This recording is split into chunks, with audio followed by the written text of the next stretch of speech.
Ida Dayak dibawa langsung oleh Presiden Jokowi ke Arab Saudi untuk memenuhi undangan Raja Salman, untuk mengobati Pangeran Walid. Ida Dayak mengoleskan minyak ajaibnya kepada Pangeran Walid yang menderita koma kurang lebih 17 tahun. Hanya sekali sentuhan saja, Ida Dayak sudah bisa menyembuhkan Pangeran Al-Walid bin Talal. Ida Dayak mengatakan bahwa sakit yang diderita Pangeran Walid yakni di peredaran darah. Raja Salman takjub dengan kehebatan Ibu Ida Dayak yang langsung bisa menyembuhkan Pangeran Al-Walid bin Talal. Terbangunnya Pangeran Al-Walid bin Talal disaksikan langsung oleh Raja Salman dan kerabat kerajaan yang lain. Diketahui Pangeran Al-Walid bin Talal mengalami kondisi koma usai musibah kecelakaan menimpanya di tahun 2005. Saat itu, Pangeran Al-Walid hendak menempuh studi di perguruan tinggi militer di London. Akibat kecelakaan tersebut, ia mengalami pendarahan otak. Banyak yang mengatakan sang pangeran terkena mati otak. Pihak keluarga pun kabarnya telah mendatangkan 3 dokter dari Amerika Serikat dan seorang dokter asal Spanyol untuk mengatasi pendarahan di kepalanya. Akan tetapi, Al-Walid masih berada dalam kondisi koma. Karena kondisinya, Al-Walid pun dikenal sebagai Pangeran Tidur. Tidak sia-sia Raja Salman bin Abdul Aziz datangkan Ibu Ida Dayak asal Kalimantan ini berhasil menyembuhkan Pangeran Al-Walid bin Talal. Di balik viralnya Ibu Ida Dayak, nama Ida Dayak menjadi sorotan warganet, khususnya pengguna media sosial TikTok. Hal ini lantaran Ida Dayak dipercaya dapat melakukan pengobatan alternatif dan mengobati beragam penyakit, dari patah tulang, stroke, hingga tunawicara.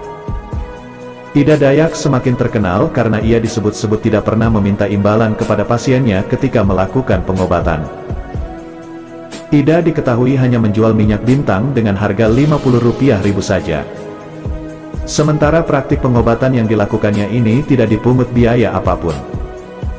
Ida Dayak sebenarnya memiliki nama asli Ida Andriani.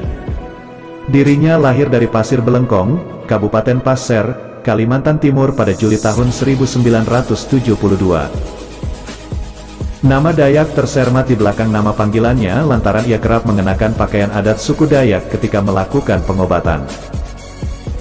Bukan hanya pakaiannya, Ida bahkan juga mengenakan aksesoris kepala khas masyarakat Dayak.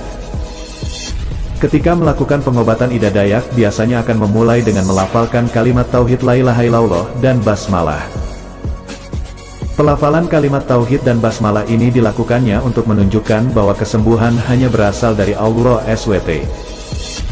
Diketahui Ibu Ida Dayak kini telah berusia 51 tahun dan menganut agama Islam. Karena viralnya jasa yang ditawarkan, tidak heran jika banyak orang yang datang ketika Ibu Ida Dayak membuka praktik pengobatan, bahkan antrian pasiennya bisa sampai ribuan dalam sekali kedatangan.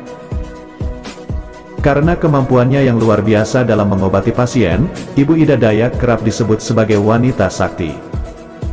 Selama proses penyembuhan Ida Dayak hanya menyentuh bagian tubuh pasien yang sakit. Ia juga tidak membutuhkan banyak alat untuk membantu mengobati pasien-pasiennya.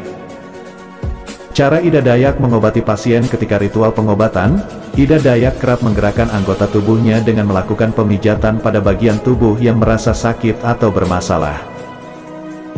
Ia lantas memberikan olesan minyak berwarna merah atau yang kerap disebut dengan minyak bintang. Hingga kini penyakit yang telah diobati Ida Dayak bukan kaleng-kaleng. Ibu Ida Dayak bisa menyembuhkan penyakit biasa hingga penyakit yang terkadang tidak bisa disembuhkan oleh pihak medis.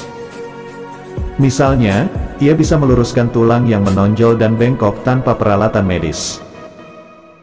Biasanya untuk tulang bengkok dan menonjol, Ida Dayak hanya akan melakukan pengurutan dan penarikan sederhana saja. Bahkan, proses penyembuhan ini hanya berlangsung dalam hitungan menit. Dalam salah satu videonya, Ida bahkan hanya membutuhkan 7 menit untuk menyembuhkan penyakit. Selama ini Ida berkeliling dari pasar ke pasar untuk menawarkan pengobatan alternatifnya. Namun karena kini sudah terkenal, Ida sudah berkeliling ke berbagai wilayah mulai dari Sumatera, Kalimantan, Sulawesi, dan Papua. Meski demikian, jika Anda ingin melakukan pengobatan alternatif sebaiknya lebih teliti, ya. Karena tidak semua pengobatan alternatif aman untuk dilakukan. Jika perlu, Lakukan konsultasi ke dokter terlebih dahulu sebelum menjajal pengobatan alternatif.